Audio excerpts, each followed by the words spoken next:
7واں پارہ سورہ انعام کی آیت نمبر 91۔ اعوذ باللہ من الشیطان الرجیم، بسم اللہ الرحمن الرحیم۔ وما قدر اللہ حق قدره اذ قالوا ما انزل اللہ على بشر من شیء قل من انزل الكتاب الذي جاء به موسى نورا وهدى للناس تجعلونه قراطيس تبدونها وتخفون كثيرا وعلمتم ما لم تعلموا أنتم ولا آباؤكم قل الله ثم ذرهم في حوضهم يلعبون۔ اللہ کے نام سے شروع جو نہایت مہربان رحمت والا۔ ترجمہ کنز العرفان۔ اور یہودیوں نے اللہ کی قدر نہ کی جیسا اس کی قدر کرنے کا حق تھا، جب انہوں نے کہا اللہ نے کسی انسان پر کوئی چیز نہیں نازل کی۔ تم فرماؤ وہ کتاب کس نے اتاری تھی جسے موسیٰ لے کر آئے تھے، نور اور لوگوں کے لیے ہدایت تھی، جس کے تم نے الگ الگ کاغذ بنا لیے تھے، کچھ ظاہر کرتے ہو اور بہت کچھ چھپا لیتے ہو، اور تمہیں وہ سکھایا جاتا ہے جو نہ تم کو معلوم تھا اور نہ تمہارے باپ دادا کو۔ تم کہو اللہ، پھر انہیں ان کی بےہودگی میں کھیلتے ہوئے چھوڑ دو۔ وما قدر اللہ حق قدرہ، اور یہودیوں نے اللہ کی قدر نہ کی جیسا اس کی قدر کرنے کا حق تھا۔ اس آیت کا شان نزول یہ ہے کہ یہودیوں کی ایک جماعت اپنے حبر الاحبار یعنی سب سے بڑے عالم مالک ابن سیف کو لے کر نبی کریم صلی اللہ علیہ وسلم سے بحث کرنے آئی۔ تاجدار رسالت صلی اللہ تعالی علیہ وآلہ وسلم نے اس سے فرمایا، میں تجھے اس خدا کی، اس پروردگار کی قسم دیتا ہوں جس نے حضرت موسیٰ علیہ السلام پر توریت نازل فرمائی۔ کیا توریت میں تو نے یہ دیکھا ہے ان اللہ یبغض الحبر السمین، یعنی اللہ کو موٹا عالم ناپسند ہے۔ وہ کہنے لگا ہاں یہ توریت میں ہے۔ حضور اقدس صلی اللہ علیہ وسلم نے فرمایا کہ تو موٹا عالم ہی تو ہے، تو موٹا عالم ہی تو ہے۔ اس پر وہ غضبناک ہو کر کہنے لگا کہ اللہ عز و جل نے کسی آدمی پر کچھ نہیں اتارا۔ اس پر یہ آیت کریمہ نازل ہوئی اور اس میں فرمایا گیا کہ وہ کتاب کس نے اتاری جو موسیٰ لائے تھے، تو وہ لاجواب ہو گیا اور یہودی اس پر برہم ہو گئے اور اس کو جھڑکنے لگے اور اس کو عہدے سے معزول کر دیا۔ مفتی احمد یار خان نعیمی رحمۃ اللہ علیہ فرماتے ہیں کہ خیال رہے کہ موٹے پادری سے مراد وہ پادری تھے جو حرام خوری کر کے خوب موٹے تازے ہو جاتے تھے۔ اس آیت کا خلاصہ یہ ہے کہ یہودیوں نے اللہ کی ویسی قدر نہ کی جیسا اس کی قدر کرنے کا حق تھا، اور اس کی معرفت سے محروم رہے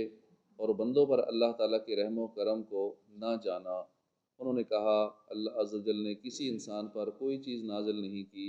اے حبیب صلی اللہ تعالیٰ علیہ وآلہ وسلم، تم انہیں جواب دو کہ اگر اللہ نے کوئی کتاب نہیں اتاری تو وہ کتاب کس نے اتاری تھی جسے حضرت موسیٰ علیہ السلام لے کر آئے تھے، جو سراپا نور اور لوگوں کے لیے ہدایت تھی، اور جس کے تم نے الگ الگ کاغذ بنا لیے تھے اور ان میں سے کچھ کو ظاہر کرتے ہو جس کا اظہار اپنی خواہش کے مطابق سمجھتے ہو، جبکہ محمد مصطفیٰ صلی اللہ تعالیٰ علیہ وآلہ وسلم اور ان کے دین کے بارے میں بہت کچھ چھپا لیتے ہو۔ اور اے یہودیوں، تمہیں محمد مصطفیٰ صلی اللہ تعالیٰ علیہ وآلہ وسلم کی تعلیم اور قرآن کریم کے ذریعے وہ کچھ سکھایا جاتا ہے جو نہ تم کو معلوم تھا اور نہ تمہارے باپ دادا کو۔ مزید فرمایا کہ پھر یہودی اگر آپ کے سوال کا جواب نہ دے سکیں تو تم خود جواب دے دینا کہ توریت کو اللہ نے نازل کیا تھا، اور جیسے تورات کو اللہ نے نازل فرمایا تھا ایسے ہی قرآن کو بھی اللہ ہی نے نازل فرمایا۔ اور یہ جواب دینے کے بعد انہیں ان کی بےہودگی میں کھیلتے ہوئے چھوڑ دو، کیونکہ جب آپ صلی اللہ علیہ وسلم نے حجت قائم کر دی اور واضح و نصیحت کا حق ادا کر دیا اور ان کے لیے کسی عذر اور بہانے کی گنجائش نہ چھوڑی اور اس پر بھی وہ باز نہ آئیں تو انہیں ان کی بےہودگی میں چھوڑ دیں۔ یہ کفار کے حق میں وعید و تہدید ہے۔ وَهَذَا كِتَابٌ أَنزَلْنَاهُ مُبَارَكٌ مُصَدِّقُ الَّذِي بَيْنَ يَدَيْهِ وَلِتُنذِرَ أُمَّ الْقُرَىٰ وَمَنْ حَوْلَهَا وَالَّذِينَ يُؤْمِنُونَ بِالْآخِرَةِ يُؤْمِنُونَ بِهِ وَهُمْ عَلَىٰ صَلَاتِهِمْ يُحَافِظُونَ۔ اور یہ برکت والی کتاب ہے جسے ہم نے نازل فرمایا ہے، پہلی کتابوں کی تصدیق کرنے والی ہے، اور اس لیے اتری تاکہ تم اس کے ذریعے مرکزی شہر اور اس کے ارد گرد والوں کو ڈر سناؤ، اور جو آخرت پر ایمان لاتے ہیں وہی اس کتاب پر ایمان لاتے ہیں اور وہ اپنی نماز کی حفاظت کرتے ہیں۔ وَهَذَا کتابٌ، اور یہ کتاب ہے، یہاں قرآن پاک کے بارے میں فرمایا کہ یہ قرآن پاک برکت والی کتاب ہے جسے ہم نے نازل فرمایا ہے، یہ پہلی کتابوں کی تصدیق کرنے والا ہے، اور ہم نے اسے اس لیے نازل فرمایا کہ آپ صلی اللہ علیہ وسلم اس کے ذریعے مرکزی شہر مکہ مکرمہ اور اس کے ارد گرد والوں کو اللہ کے عذاب کی خبریں دیں۔ والذین یؤمنون بالآخرہ، اور جو آخرت پر ایمان لاتے ہیں، ارشاد فرمایا کہ جو لوگ آخرت اور اس میں موجود انواع و اقسام کے عذابات پر ایمان لاتے ہیں وہی اس کتاب پر ایمان لاتے ہیں، کیونکہ وہ برے انجام سے ڈرتے ہیں، اور یہی خوف انہیں غور و فکر کرنے پر ابھارتا رہتا ہے یہاں تک کہ وہ اس پر ایمان لے آتے ہیں، اور قرآن مجید پر ایمان لانے والے اپنی نماز کی حفاظت کرتے ہیں۔ یہاں نماز کو بطور خاص اس لیے ذکر کیا گیا کہ یہ ایمان کے بعد سب سے اعلیٰ عبادت ہے، اور جب بندہ تمام ارکان و شرائط کے ساتھ اس کی پابندی کرتا ہے تو دیگر عبادات اور طاعات کی پابندی کرنا بھی شروع کر دیتا ہے۔ اس سے معلوم ہوا کہ قرآن مجید پر ایمان لانے کا ایک تقاضا یہ ہے کہ پانچوں نمازیں ان کے تمام ارکان و شرائط کے ساتھ پابندی سے ادا کی جائیں، اور ان کی ادائیگی میں کسی طرح کی سستی اور کاہلی سے کام نہ لیا جائے۔ نماز اگر بندہ پابندی سے پڑھے گا تو اب نماز کی برکت سے وہ باقی نیک اعمال کرنے میں بھی کامیاب ہو جائے گا۔ ہاں، اگر نماز ہی پڑھ رہا ہے لیکن باقی بھی نیک اعمال، باقی فرائض و واجبات نہیں کر رہا، گناہ پھر بھی کر رہا ہے، نماز ہی پڑھ رہا ہے، جھوٹ بول رہا ہے، نمازی بھی ہے غیبت بھی کرتا ہے، نمازی بھی ہے لوگوں کی دل آزاریاں بھی کرتا ہے، نمازی بھی ہے حرام کھا رہا ہے، تو پھر یہ کہ اس کی نماز درست نہیں ہے، اس کی نماز ٹھیک نہیں ہے، کیونکہ نماز اگر صحیح پڑھتا ہوتا تو نماز تو برائیوں سے روک لیتی ہے، برائی سے، بے حیائی سے بندے کو بچا لیتی ہے۔ اگر نہیں بچا رہی تو اس کا مطلب ہے نماز درست نہیں ہے، نماز ٹھیک کرنی ہوگی۔ اب نماز ساری ٹھیک کر لی، اس کی شرائط، فرائض، واجبات، سنتیں، مستحبات، ہر چیز کریکٹ ہے، اب دیکھیں کہ اس میں پھر بھی نہیں گناہوں سے بچ پا رہا، نیکیاں مزید نہیں کر پا رہا، تو اس کا مطلب ہے کہ پھر نماز قبول نہیں ہو رہی۔ کیوں نہیں ہو رہی؟ ہو سکتا ہے اب اس میں کوئی ریا کا اندیشہ، کوئی اور باطنی مرض انوالو ہو گیا ہو۔ تو ہر حوالے سے اگر ہماری نماز پرفیکٹ ہو گئی تو سارے معاملات ٹھیک ٹھاک ہو گئے انشاءاللہ۔ اللہ پاک ہم سب مسلمانوں کو اس تقاضے پر پورا اترنے کی توفیق عطا فرمائے۔ وَمَنْ أَظْلَمُ مِمَّنِ افْتَرَىٰ عَلَى اللَّهِ كَذِبًا أَوْ قَالَ أُوحِيَ إِلَيَّ وَلَمْ يُوحَ إِلَيْهِ شَيْءٌ وَمَنْ قَالَ سَأُنزِلُ مِثْلَ مَا أَنزَلَ اللَّهُ وَلَوْ تَرَىٰ إِذِ الظَّالِمُونَ فِي غَمَرَاتِ الْمَوْتِ وَالْمَلَائِكَةُ بَاسِطُو أَيْدِيهِمْ اخرجوا انفسکم اليوم تجزون عذاب الہون بما کنتم تقولون علی اللہ غیر الحق وکنتم عن آیاتہ تستکبرون۔ اور اس سے بڑھ کر ظالم کون، جو اللہ پر جھوٹ باندھے یا کہے میری طرف وحی کی گئی حالانکہ اس کی طرف کسی شے کی وحی نہیں بھیجی گئی، اور جو کہے میں بھی ابھی ایسا اتار دوں گا جیسا اللہ نے اتارا ہے۔ اور اگر تم دیکھو جب ظالم موت کی سختیوں میں ہوتے ہیں اور فرشتے ہاتھ پھیلائے ہوتے ہیں، ہاتھ پھیلائے وہ کہتے ہیں کہ اپنی جانیں نکالو، آج تمہیں ذلت کا عذاب دیا جائے گا اس کے بدلے میں جو تم اللہ پر ناحق باتیں کہتے تھے اور اس کی آیتوں سے تکبر کرتے تھے۔ یہ آیت مسیلمہ کذاب کے بارے میں نازل ہوئی، جس نے یمن کے علاقے یمامہ میں نبوت کا جھوٹا دعویٰ کیا تھا۔ قبیلہ بنی حنیفہ کے چند لوگ اس کے فریب میں آ گئے تھے۔ یہ کذاب سیدنا ابوبکر صدیق رضی اللہ عنہ کے زمانے خلافت میں حضرت وحشی کے ہاتھ سے قتل ہوا۔ اس کے بارے میں فرمایا کہ اس سے بڑھ کر ظالم کون، جو اللہ پر جھوٹ باندھے یا نبوت کا جھوٹا دعویٰ کرے اور کہے کہ میری طرف وحی کی گئی حالانکہ اس کی طرف کسی شے کی وحی نہیں بھیجی گئی۔ یہ آیت صراحت کے ساتھ مرزا قادیانی کا بھی رد کرتی ہے، کیونکہ وہ بھی اس کا مدعی تھا کہ میری طرف وحی نازل کی جاتی ہے، آج کل قادیانی لوگوں کو مختلف طریقوں سے دھوکہ دیتے ہیں۔ کچھ یہ کہتے ہیں کہ مرزا غلام احمد نے نبوت کا نہیں بلکہ مجدد ہونے کا دعویٰ کیا تھا اور ہم اسے صرف مجدد مانتے ہیں، جبکہ بعض کہتے ہیں کہ مرزا نے مطلق نبوت و رسالت کا دعویٰ نہیں کیا تھا بلکہ خاص قسم کی نبوت کا دعویٰ کیا تھا۔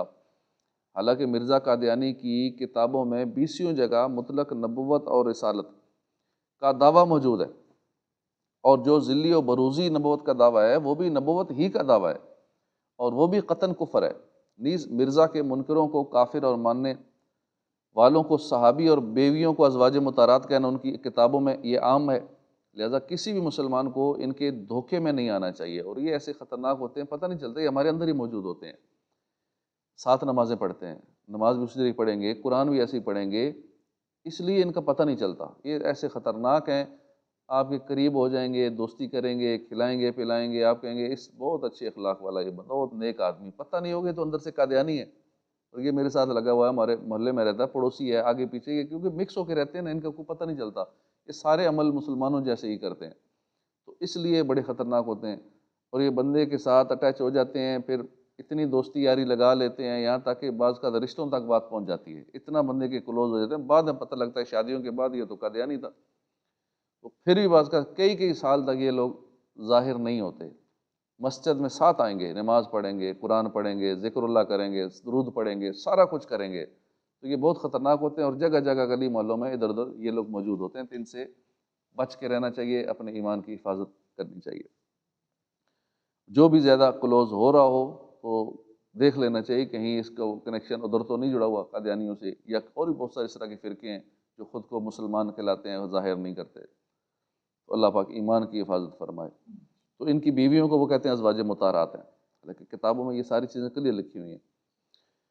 آیت کا یہ حصہ ومن قال، اور جس نے کہا، عبداللہ بن ابی سرح کے بارے میں نازل ہوا جو کاتب وحی تھا۔ جب آیت وَلَقَدْ خَلَقْنَا الْإِنسَانَ نازل ہوئی اور اس نے اس کو لکھا، اور آخر تک پہنچتے پہنچتے انسانی پیدائش کی تفصیل پر مطلع ہو کر متعجب ہوا، اور اس حالت میں آیت کا آخری حصہ فَتَبَارَكَ اللَّهُ أَحْسَنُ الْخَالِقِينَ بے اختیار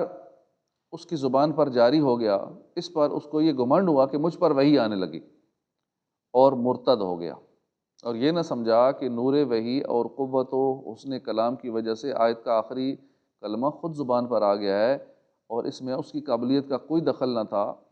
زور کلام بعض اوقات خود اپنا آخر بتا دیا کرتا ہے، جیسے کبھی کوئی شاعر نفیس مضمون پڑھے، وہ مضمون خود قافیہ بتا دیتا ہے، اور سننے والے شاعر سے پہلے قافیہ پڑھ دیتے ہیں۔ ان میں ایسے لوگ بھی ہوتے ہیں جو ہرگز ویسا شعر کہنے پر قادر نہیں، تو قافیہ بتانا ان کی قابلیت نہیں ہے، کلام کی قوت ہے۔ اور یہاں تو نور وحی اور نور نبی سے سینے میں روشنی آتی تھی، چنانچہ مجلس شریف سے جدا ہونے اور مرتد ہو جانے کے بعد پھر وہ ایک جملہ بھی ایسا بنانے پر قادر نہ ہوا جو نظم قرآنی سے ملتا جلتا ہو۔ آخر کار زمانہ اقدس ہی میں فتح مکہ سے پہلے پھر اسلام سے مشرف ہو گیا۔ اس کے بارے میں فرمایا کہ اس سے بڑھ کر ظالم کون جو کہے عنقریب میں بھی ایسی کتاب اتار دوں گا جیسی اللہ نے نازل کی۔ وَلَوْ تَرَىٰ، اور اگر تم دیکھو، یہاں سے کافروں کی موت کے وقت کے حالات بیان ہوئے، فرمایا کہ اگر تم کافروں کی حالت دیکھو تو بڑی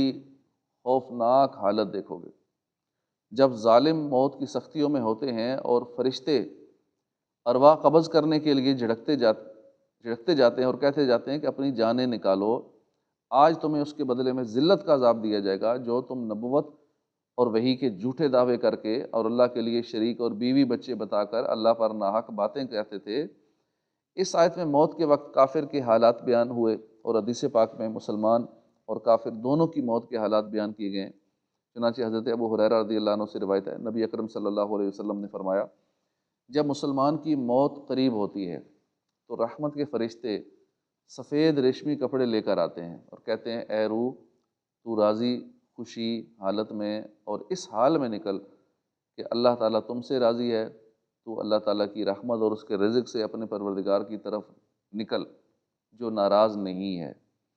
پھر روح عمدہ خوشبودار مشک کی طرح خارج ہوتی ہے، اور فرشتے اسے اسی وقت اٹھا کر